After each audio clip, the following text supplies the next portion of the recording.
Tell us about Benfica of London and how that was established in relation to the club in Portugal. Okay. Sport London Benfica was set up in 1981.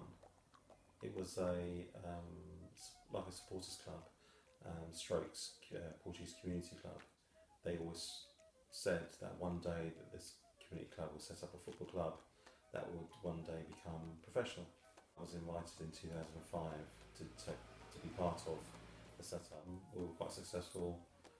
We were champions 2 years running, and we set up a youth system as well, which we still have now. And the club has just been growing as an open club now.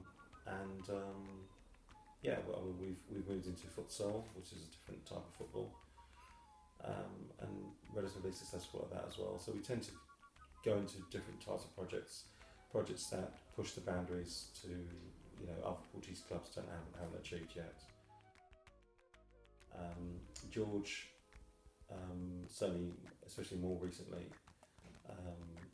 has been coming to us to do training, and I'm seeing more and more of George in terms of what his abilities are. He has his Georgisms, where his tricks of the trade, that seem to be the things that he does that no one else does, and it always surprises me. He'll want to impress and show what he's capable of, which sometimes younger ones always think, oh, hold up a second, this guy's different. He's not our usual category of person. How do you rate him as a coach? He brings all his experience that he has as a player to the coaching scene. So when he's teaching young, our youth level, he'll show what he's capable of, give his experience, which is extensive. The way he speaks to the children and the young adults is inspirational sometimes, and he's able to, because of the fitness level that he's at, he's able to show a lot of that on the pitch as well. So in terms of demonstrating, which our coaches would love to do, he's very capable of doing that. So that's definitely one thing that he does bring to the club is the ability to demonstrate what he's actually thinking. So how would you describe George as a futsal player? George obviously knows the ins and outs of futsal, especially with his experience in Portugal as well. His general position in the 11-side game, which is, I think his best position is number 10 position, just behind the striker. I think it just suits him down to the ground. Playing futsal is the ability of being able to take people on, to look for that final pass, the dribbling, just in general, and the flicks that he does. It just suits him down to the ground.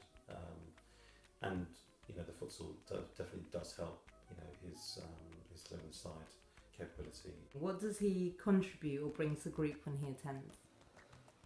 I think he brings a lot of camaraderie, but also just the way he plays.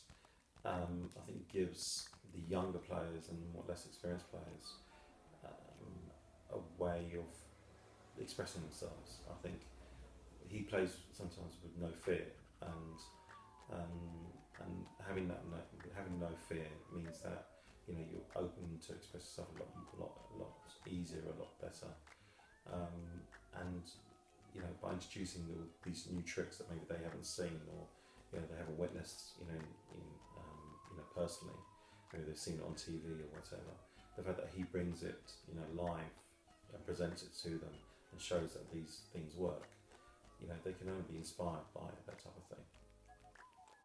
He says you helped him a lot with trying to get fit and play again. What sort of things did you work on with him? Well, we're trying to work a way that he could basically plan workouts that would look at obviously he was overweight because he was carrying an injury, and we're trying to isolate certain areas of his body that he could still train and still feel motivated, but without affecting the injury itself. He was so motivated with that. I mean, he really did, drive as hard as he could in terms of, working out. It obviously wasn't as quick as obviously he would have liked, but he did get there eventually. Over the last couple of years, he's managed to achieve a physical transformation and competed in the Spanish 4th tier, as well as in the 2nd division in Morocco. What are your thoughts on what was achieved last year, and what difference did you see in him and his game? I mean, I saw a different George. I was so happy for him to come through what he came through and be able to taste what he could reach to and what he could achieve. I think that last year was pretty much a year that gave him that extra impetus to succeed. I think he was a bit unlucky with regards to not achieving what his final goal was, which is actually to be playing regular.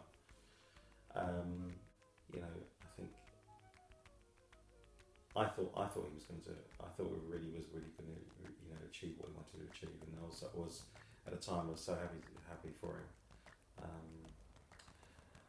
He probably just missed out. Probably went just a little bit too late. You're not knowing, but just seeing that goal, and that's what he's aiming for, and that's what he's going for, and to just single-mindedly really say, okay, I'm doing this, and to not have the security. He's literally risking life and limb. Going to places that he might know some people, but he's going very much going in the dark and just being able to survive and still achieve so much. I mean, just accommodation wise, he's looking at storage units and French sofas and other type of things. I just find that, like I said, I could never do that. I think it's that fearlessness you were talking about. It's that just seems to be absent. Yeah, but for him to do it at nearly 40, I think it's different, very different. I think it takes a special somebody to be like that. To be still focused and determined to achieve what they want to achieve. And do you think he can genuinely make it this year and get signed? I think he has to. He really has to, and if it's energy and enthusiasm and determination, if that's anything to go by, he will achieve it. I know I'm holding up for him as much as I would like for him to stay here and help Benfica as a whole, and obviously have him close by. I'd love to see him be able to achieve what he'd love to achieve. George has asked me to tell you that you've been one of the most calming and nurturing influences of the game, and there haven't been enough words to describe how you've helped him develop as a person on and off the pitch. I think he wanted to express his gratitude to you. Don't know what to say. Can't help but get emotional now.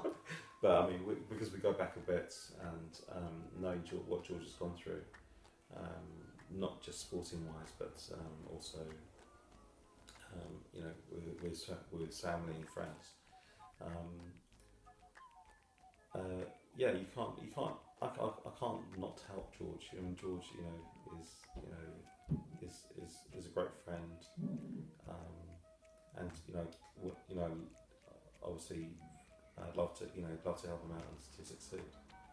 And I've got tears in my eyes. It's ridiculous.